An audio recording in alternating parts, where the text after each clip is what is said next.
Hello everyone, welcome back to the channel. तो Marshal Master के new episode में आप सबका स्वागत है। और गाइज, हमने कुछ टाइम पहले 10,000 वर्ल्ड को भी अपलोड कर रखा है। अगर आप लोगों ने उसे नहीं देखा तो देख लेना, देख लिया है तो अच्छी बात है। तो फिर चलिए मार्शल मास्टर के न्यू एपिसोड को अब हम स्टार्ट करते हैं। तो एपिसोड के स्टार्टिंग में हम उस लेडी को देखते हैं जहाँ पे चांसो की बातें सुन के वो कहने लगती है, यंग मास्टर आप मजाक कर रहे हो। भले ही मेरे पास में चार्मिंग टेक्निक हो, बट मुझे नहीं लगता कि मैं यहाँ पे जितने पावरफुल लोग हैं उनके आगे कुछ कर पाऊंगी, क्योंकि यहाँ पे सब लोग बहुत ही ज्यादा पावरफुल हैं, मुझसे तो बहुत ही ज्यादा। और आपको लगता है अगर मैं चाहती तो मैं इनके हाथों से निकल पाती? ऐसा मुश्किल है। अब ये सुन के हम देखते हैं दूसरी तरफ वहाँ पे चांसो कहने लगता है, अगर मैं सच बोलूं, जिस हिसाब से तुम्हारा ये टैलेंट है, अगर तुम फैंटम डीमन सेट में होती तो मैं पूरे गारंटी के साथ में कह सकता हूँ कि तुम जरूर गुयू रिलम के लिए सिलेक्ट हो जाती, क्योंकि कुछ टाइम पहले सब लोग गुयू रिलम में गए थे, तो तुम भी वहां पे जरूर जा पाती अगर तुम फैंटम डीमन सेट से बिलोंग करती तो।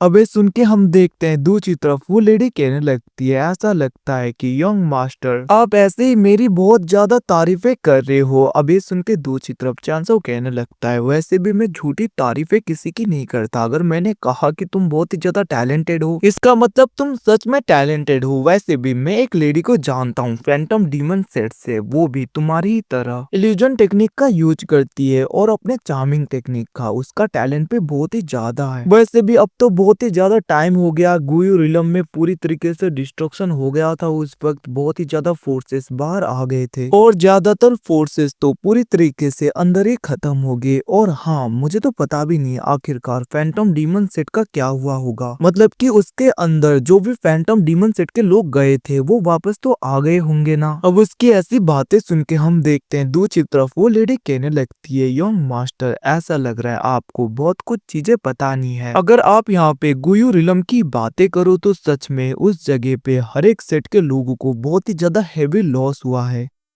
क्योंकि बहुत ज्यादा लोगों के पावरफुल बंदे वहां पे मारे गए। इतना ही नहीं, प्याओमियो पैलेस के लोगों ने किसी डीमंस के साथ में हाथ मिलाया, ये सब कुछ बोल के बहुत ही ज्यादा लोगों ने अपने फोर्सेस को ज्वाइन किया ताकि वो डायरेक्टली प्याओमियो पैलेस को डिस्ट्रॉय कर सके। इवन की स्वान युआन एम्पायर के लोगों ने भी पार्टिसिपेट किया था, ये तो आपको पता होगा। ये सुन के हम देखते वहां पे चांसो कहने लगता है, इसके बारे में मुझे ज्यादा कुछ नहीं पता, क्योंकि उस टाइम में इस कॉन्टिनेंट से बाहर गया हुआ था। दूसरी तरफ हम देखते हैं वो लेडी कहने लगती है, मास्टर उस वक्त जब दूसरे फोर्सेस ने एक दूसरे के साथ में हाथ मिलाया प्याओमियो पैलेस को डिस्ट्रॉय करने के लिए, उन फोर्सेस में फैंटम डीमन सेट ने ज्वाइन नहीं किया था। मतलब कि फैंटम डीमन सेट उस फाइट में आया ही नहीं। वैसे यंग मास्टर, भले ही आप दूसरे कॉन्टिनेंट में गए हो, बट आपको तो पता होना चाहिए ना कि स्वान युआन एम्पायर के लोगों ने भी उस फाइट में पार्टिसिपेट किया था। बट हम देखते चांस वहां पे बहाने बनाते हुए कहने लगता है, नहीं मैं दूसरे कॉन्टिनेंट में कल्टीवेशन के लिए गया था, जिसकी वजह से कल्टीवेशन के पीरियड के द्वारा मुझे इन सब चीजों के बारे में कुछ भी पता नहीं चला। इतना कहते हुए हम देखते वहां पे चांसो उस लेडी की तरफ देख रहा था, जहाँ पे हम देखते हैं वो लेडी चांसो के साथ में चिपकते हुए कहने लगती है, अगर ऐसी बात है तो यंग मास्टर इन सब के बारे में मैं आपको बताऊंगी आखिरकार रिसेंट टाइम में हुआ क्या। इतना कहते हुए वहाँ पे वो लेडी चांसो की तरफ प्यार से देखने लगती है। वहीं पे हम बाहर का सीन देखते हैं जहाँ पे दूसरे लेडीज डांस कर रही थी अभी भी, और सब लोग वहाँ पे पी रहे थे। वहीं पे दूसरी तरफ चांसो फिर से सोचने लगता है, मैंने कभी सोचा नहीं था कि ये सब कुछ हो जाएगा। तभी वो लेडी चांसो को वाइन पिलाने लगती है, जहाँ पे उसे पीते हुए चांसो सोच रहा था, इस टाइम में बहुत कुछ हो गया। इवन की मैंने कभी सोचा नहीं था कि फेंग सियाओ अपने स्वान युआन एम्पायर के लोगों को ही पूरी तरीके से खत्म कर देगा। मुझे पता है सांगवान और फेंग सियाओ के बीच में क्या सब कुछ है, बट मैंने इतना नहीं सोचा था कि वो अपने सन का बदला भी नहीं लेगा और सांगवान के साथ में मिलके खुद के ही लोगों को ऐसे खत्म कर देगा। बहुत ही ज्यादा नीच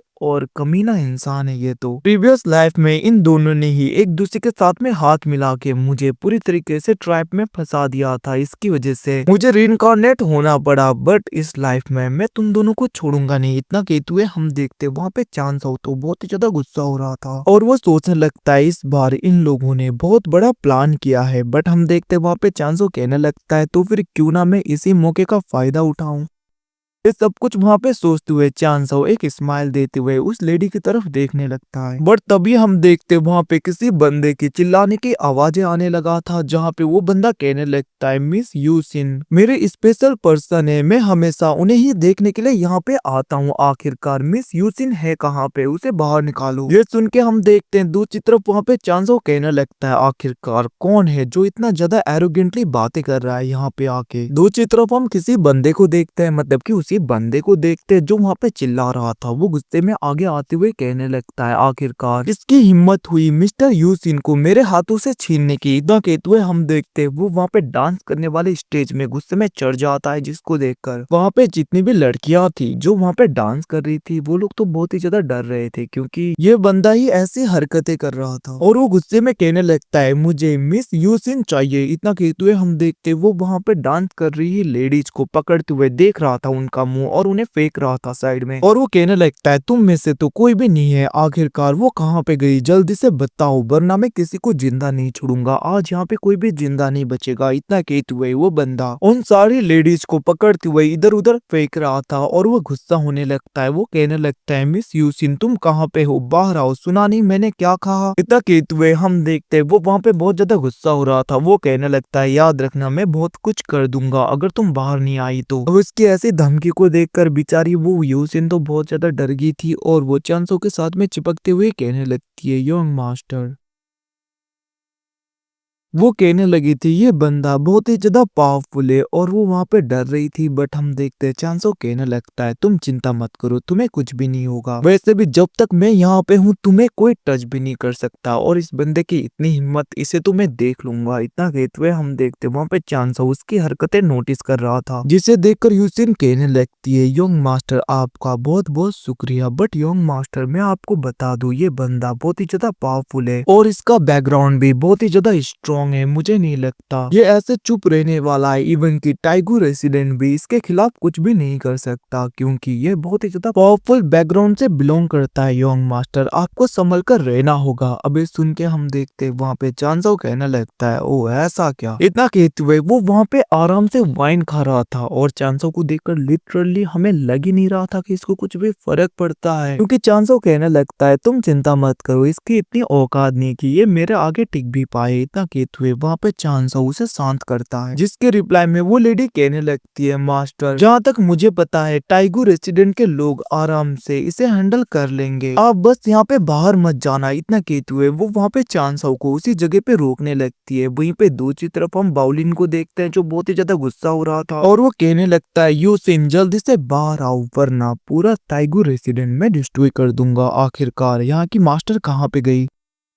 इतना कहते हुए हम देखते हैं वो वहां पे अपने एनर्जी को रिलीज करने लगता है। तभी वहां पे टाइगो रेसिडेंट की एल्डर आ जाती है, मतलब कि वो लेडी आ जाती है, और वो आगे आते हुए कहने लगती है, यंग मास्टर बाउलिन आपको गुस्सा होने की जरूरत नहीं है, आप शांत हो जाइए। हमारे टाइगो रेसिडेंट के अपने अपने रूल्स एंड रेगुलेशन है, तो यहाँ पे आकर ऐसे तमाशा क्रिएट करना और हमारे लिए और भी ज्यादा मुश्किलें खड़ी करना प्लीज आप बंद कर दो। इतना कहते हुए हम देखते हैं वहां पे वो लेडी बाउलिन को ये सब कुछ बोल रही थी। बट दूसरी तरफ हम बाउलिन को देखते हैं, लिटरली उसे देखकर ऐसा लग रहा था कि इस बंदे को फर्क ही नहीं पड़ता। वो आगे बढ़ते हुए कहने लगता है, तुमने क्या कहा, तुम्हें लगता है तुम जैसे एल्डर की इतनी ज्यादा औकात होगी कि वो मुझसे ऐसे बात करे। इतना कहते हुए वो गुस्सा होने ही वाला था, तभी हम देखते वहां पे एक बंदा कहने लगता है, यंग मास्टर बाउलिन मुझे जहां तक पता है किसी बंदे ने जो कि स्वान युआन एम्पायर से बिलोंग करता है, उसने मिस यूसिन को ले लिया है और वो उस जगह पे रहता है। इतना कहते हुए हम देखते वो वहाँ पे डायरेक्टली चांसो के वीआईपी कैबिन की तरफ अपना इशारा करता है, जहाँ पे बाउलिन उसे देख लेता है, मतलब कि उस जगह को जहाँ पे यूसिन और चांसो होते हैं। जिसके बाद में हम देखते वहाँ पे बाउलिन बहुत ही ज्यादा गुस्सा होते हुए एक प्लेटफॉर्म के ऊपर आ गया था। वो कहने लगता है, यूसिन तुम नीचे आओ, मैं मिस यूसिन को किसी को ले जाने नहीं दूंगा। आखिरकार किसकी हिम्मत हुई मेरी यूसिन को टच करने की, उसे अपने साथ में रखने की, क्या तुम्हारी इतनी ज्यादा औकात होगी। इतना कहते हुए हम देखते वो वहाँ पे बहुत ही ज्यादा गुस्सा हो रहा था। वो कहने लगता है, आज मैं किसी को छोड़ूंगा नहीं बंदे, तुम्हें तो मरना होगा, तुम्हारी इतनी हिम्मत तुम मेरे यूसिन को ले जाओ। इतना कहते हुए हम देखते हैं लिटरली उस बंदे का माथा सटक गया था,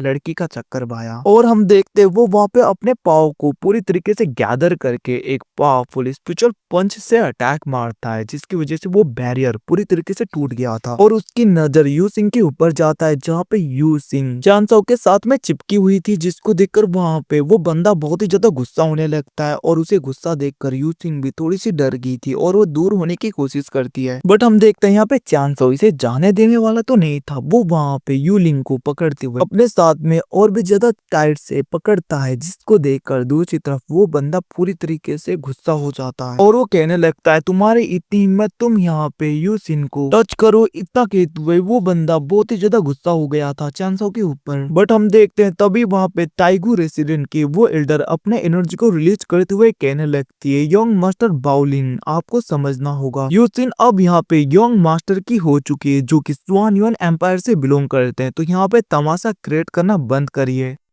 अगर आप ऐसे ही यहाँ पे तमाशा क्रिएट करेंगे तो बाद में मत बोलना कि टाइगू रेसिडेंट थोड़ा सा रूड हो गया। अब उनकी ऐसी बातें सुन के दूसरी तरफ हम देखते वहाँ पे यू सिन भी चांसू की तरफ देखकर एकदम से शांत होते हुए आगे बढ़ने लगती है और वो कहने लगी थी यंग मास्टर बाउलिंग, प्लीज आप यहाँ पे आके तमाशा क्रिएट मत करिए, अगली बार मैं खुद सामने आकर आपसे माफी मांगूंगी, तो फिर यहाँ पे प्लीज आप कुछ भी ना करिए, क्योंकि ऑलरेडी आपने यहाँ पे बहुत ही ज्यादा तमाशा क्रिएट कर दिया है। अब ये सुन के हम देखते हैं दूसरी तरफ वहाँ पे बाउलिंग तो और भी ज्यादा गुस्सा होने लगता है, उसे तो बहुत ही ज्यादा गुस्सा आ रहा था चांसो को देखकर। बट हम देखते हैं चांसो वहाँ पे उसे पूरी तरीके से नीचा दिखाने के लिए कहने लगता है वैसे तुम्हारा घमंड तो बहुत ही ज्यादा है, वैसे बाउलिंग मैं तुम्हें बता दूं आखिरकार यहाँ पे तुम किसकी लड़की से किसकी लेडी से ऐसे बातें कर रहे हो, तुम्हें पता है आखिरकार यू सिन है कौन मेरे लिए। इतना कहते हुए हम देखते हैं वहाँ पे चांसो धीरे धीरे आगे बढ़ रहा था और वो कहने लगती है मेरी प्यारी यू सिन, तुम्हें यहाँ पे ज्यादा नखरे करने की जरूरत नहीं इस कुत्ते के आगे, वैसे भी इसे पता नहीं आखिरकार स्वान युआन एम्पायर के लोग कितने ज्यादा खतरनाक होते हैं। इतना कहते हुए हम देखते वो वहाँ पे यू सिन के कमर में अपना हाथ रखते हुए उसे ले जाने लगता है और वो कहने लगता है हम इस जगह पे नहीं रहेंगे, चलो हम किसी दूसरी जगह पे जाके अच्छी तरीके से बातें करते हैं। वैसे भी ऐसे कुत्ते हर जगह पे होते हैं जो भूखते रहते हैं, बट हमें यहाँ पे ज्यादा माइंड नहीं करना चाहिए मेरी प्यारी यूसी ने। इतना कहते हुए हम देखते वो वहाँ पे जानबूझ के बाउलिन को बहुत ही ज्यादा गुस्सा दिलाने के लिए ये सब कुछ हरकतें कर रहा था और दूसरी तरफ वहाँ पे उसके हाथ को उसके कमर में देखकर बाउलिंग की तो माथा सटक गया था, वो बहुत ही ज्यादा गुस्सा होने लगता है, ऐसा लग रहा था कि ये खुद के ऊपर अब कंट्रोल खोने ही वाला है। अब हम देखते हैं एकदम से बाउलिंग शांत होते हुए कहने लगता है यू सिन तुम्हारे लिए मैंने क्या क्या नहीं किया, मैं तुम्हारे लिए हमेशा इस जगह पे आता था और वैसे भी मैं लॉ इन्फोर्समेंट हॉल को रिप्रेजेंट करता हूँ, तुम्हें क्या लगता है अगर तुम मेरे साथ में ऐसा करोगे तो क्या यहाँ पे लॉ इन्फोर्समेंट हॉल टाइगू रेसिडेंट को ऐसे ही जाने देगा? तुम्हें लगता है कि तुम यहाँ पे लॉ इन्फोर्समेंट हॉल को पूरी तरीके से ऑफेंड कर सकती हो? मैं तो हमेशा तुम्हें प्यार करता था, बट मैंने सोचा नहीं था कि तुम मुझे ऐसे छोड़ दोगी, एक और दूसरे लड़के के साथ में चली जाओगी। आखिरकार तुम्हारी इतनी हिम्मत, याद रखना अगर तुम ये सब कुछ करोगी तो लॉ इन्फोर्समेंट हॉल के केयर से टाइगू रेसिडेंट नहीं बचेगा। ये सुन के हम देखते हैं दूसरी तरफ वहाँ पे चांसाओ यू सिन के कंधों में हाथ रखते हुए कहने लगता है अरे कुत्ते तू भौंकना बंद कर, वैसे भी तू लॉ इन्फोर्समेंट हॉल का एक कुत्ता है और तुझे लगता है कि तू ऐसे एरोगेंट बनेगा स्वान युआन एम्पायर के एक एल्डर के आगे, और तुझे लगता है मैं कौन हूँ और मेरी पावर क्या है, मैं स्वान युआन एम्पायर का कितना टॉप मास्टर हूँ, इवन की खुद स्वान युआन एम्पायर के एम्परर मुझे कुछ कहने से पहले भी 100 बार सोचते हैं, क्योंकि मेरा बैकग्राउंड क्या है ये तुम जैसे बच्चों को पता नहीं होगा। अब ये सब कुछ सुन के हम देखते हैं दूर से वीआईपी रेसिडेंट में जहाँ पे एक बंदा बैठा था, मोटा बंदा, वो कहने लगता है तुम बहुत ही ज्यादा एरोगेंट हो रहे हो, भले ही तुम स्वान युआन एम्पायर से बिलोंग करते हो फर्क नहीं पड़ता, तुम्हें यहाँ पे लॉ इन्फोर्समेंट हॉल के यंग मास्टर बाउलिन से अच्छी तरीके से बातें करना चाहिए। ये सुन के हम देखते वहाँ पे चांसो कहने लगता है तुम भी भौंकना बंद करो, वैसे भी तुम लोगों को पता नहीं मेरे पास में कितने पैसे हैं, तुम जैसे भिखारी को तो मैं ऐसे देता हूँ। इतना कहते हुए हम देखते वो वहाँ पे हाई ग्रेड के टॉप टायर के स्पिरिचुअल स्टोन्स को फेंकने लगता है नीचे और वो अपने पैर को आगे कर रहा था। वो कहने लगता है तुम्हें कितने चाहिए। इतना कहते हुए हम देखते हैं वो बहुत ही ज्यादा हाई टायर के स्पिरिचुअल स्टोन्स के बारिश से करवाने लगता है, जबकि बहुत ही ज्यादा फेंक रहा था। ये देख कर दूसरी तरफ लिटरली दूसरे लोग तो शॉक हो गए थे। इवन के वहाँ पे बाउलिंग भी कुछ टाइम के लिए तो शॉक हो जाता है इतने हाई ग्रेड के स्पिरिचुअल स्टोन्स को देखकर। बट हम देखते हैं यहाँ पे उसकी इज्जत पे आ गई थी बात, क्योंकि अगर ये सच में इन स्पिरिचुअल स्टोन्स को ले लेता तो इसकी इज्जत क्या रह जाती है। हम देखते हैं वहाँ पे बाउलिंग बहुत ही ज्यादा गुस्सा हो गया था। वो कहने लगता है तुम्हारा बहुत हो गया, तुम्हारी इतनी हिम्मत, तुम मुझे डिसरेस्पेक्ट करो। इतना कहते हुए हम देखते हैं वो अपने पाव को पूरी तरीके से गैदर करके चांसो के ऊपर अटैक करने के लिए बहुत ही ज्यादा तेजी में उसकी तरफ बढ़ने लगता है। मतलब कि वो उसके ऊपर अटैक करने के लिए बढ़ रहा था। और हाँ गाइस, इसी के साथ में एपिसोड खत्म। अगर 10,000 वर्ल्ड नहीं देखा तो देख लेना, उसके एपिसोड को देख लिया है तो अच्छी बात है। तो फिर चलिए अगले एपिसोड में मिलते हैं, तब तक के लिए ख्याल रखना। Thanks for watching, bye bye guys.